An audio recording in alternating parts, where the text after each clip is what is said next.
amantes do futebol, que respeitam a estrela solitária de General Severiano. Sejam muito bem-vindos ao canal Botafogo Eterno, meu nome é Conrado. Bom pessoal, venho trazer uma ótima notícia para vocês, mais uma, né, para a conta, que depois da semana horrorosa que tivemos na semana passada, mas começando a semana com chave de ouro e com excelentes notícias, desde a vitória contra o Vasco.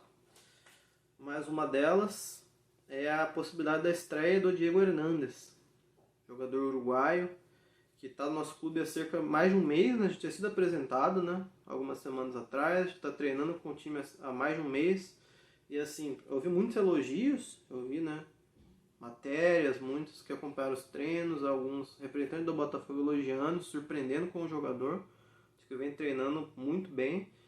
O Botafogo já organizou tudo em relação ao visto de trabalho dele, internacional, para ele também, e ele já foi regularizado pelo BID nessa segunda-feira mesmo, dia 3. Dia 3 se abriram, né, a janela de transferências internacionais, então ele já está totalmente regularizado desde segunda. Então é certo que ele vai estar totalmente apto para o jogo contra o Grêmio já na próxima rodada. Acredito que já dá para cravar a estreia dele nesse jogo. Aí provavelmente ele vai iniciar no banco de reserva, né, mas ele já vai estar totalmente disponível para o jogo contra o Grêmio. Isso é uma ótima notícia, porque assim, eu confesso que eu não acompanhei os jogos dele, né, no time anterior que ele estava, lá no Uruguai, porém eu pesquisei, vi alguns highlights, algumas jogadas dele, já jogou também pela seleção de base do Uruguai.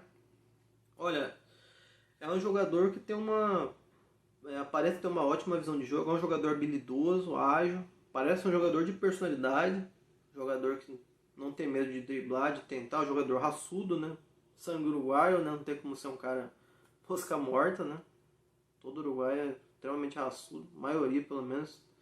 Os que vieram para o nosso Botafogo, pelo menos todos, né, foram extremamente raçudos e honraram a camisa. Uma comparação bem simplista, mas assim, acho que daria para vocês entenderem um pouco. Ele tem um estilo que me lembra até um pouco Segovinha, aquela pegada assim de tentar o drible, de ter personalidade, não ter medo, sabe, de ir para cima.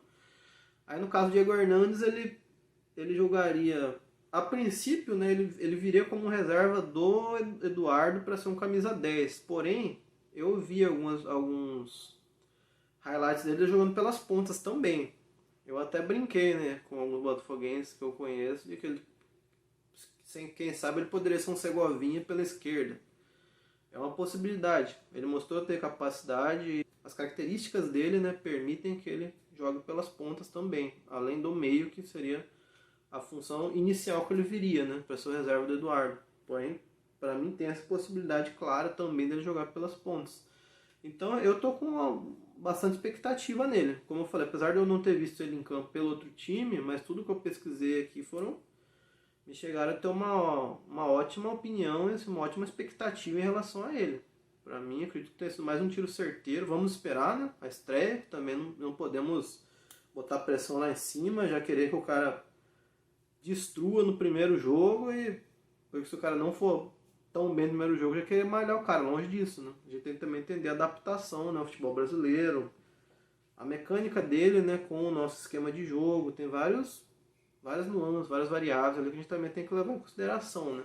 Não dá pra querer que o cara arrebente no primeiro jogo e, se não arrebentar, uma porcaria. Não, longe disso. Eu pretendo ter bastante paciência com ele, mas assim, tudo que eu vi me leva a crer que é um jogador diferenciado. Um jogador que a gente pode esperar sim agregar e render o nosso Botafogo. E assim, mais um ponto, pessoal, eu fiz um vídeo alguns dias atrás em relação ao... Eu vou colocar até na tela aí a thumbnail, a capa do vídeo, em relação a quantos pontos e quantas vitórias o Botafogo precisaria para ser campeão brasileiro. Fiz uma pesquisa, foi bem trabalhoso. Eu fiz a pesquisa, fiz os cálculos, as variáveis, montei números ali, previsões do que o nosso Botafogo em dois cenários, cenário bom e cenário ruim. Foi bem trabalhoso, mas a gente tem ficado bem interessante. Quem puder dar uma força lá, vou deixar o card aqui em cima para fortalecer meu trabalho. Também para botafoguenses e não botafoguenses entender a magnitude, né, do tamanho da nossa atual campanha, que ele eu mostro com dados e com números, não só com opiniões, sou botafoguense, entrega a taça, não. Tento deixar bem preto no branco a magnitude da nossa campanha, o que seria necessário para levantarmos a taça, pegando dados históricos dos campeões brasileiros desde 2006. Então ficou bem interessante. Quem puder dar uma força, dar uma olhadinha no vídeo, deixa um like ali, Deixa um comentário, né, se curtiu e tal. Agradeço bastante.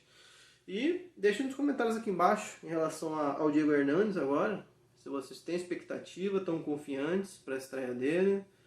Acho que ele também vai agregar ao time. Se já conheciam ele antes, já viram ele jogar antes, algum detalhe que eu não citei aqui, para fortalecer, né, o nosso vídeo, eu agradeço também. E claro, né, puderem fortalecer o meu trabalho aqui com um like, compartilhar em grupos de Botafoguenses, outras redes sociais, se inscrevam no canal, que é importante não só para mim, não só para o nosso canal, mas para o YouTube ver quanto tem peso, quanto é relevante quem fala e quem ama isso aqui.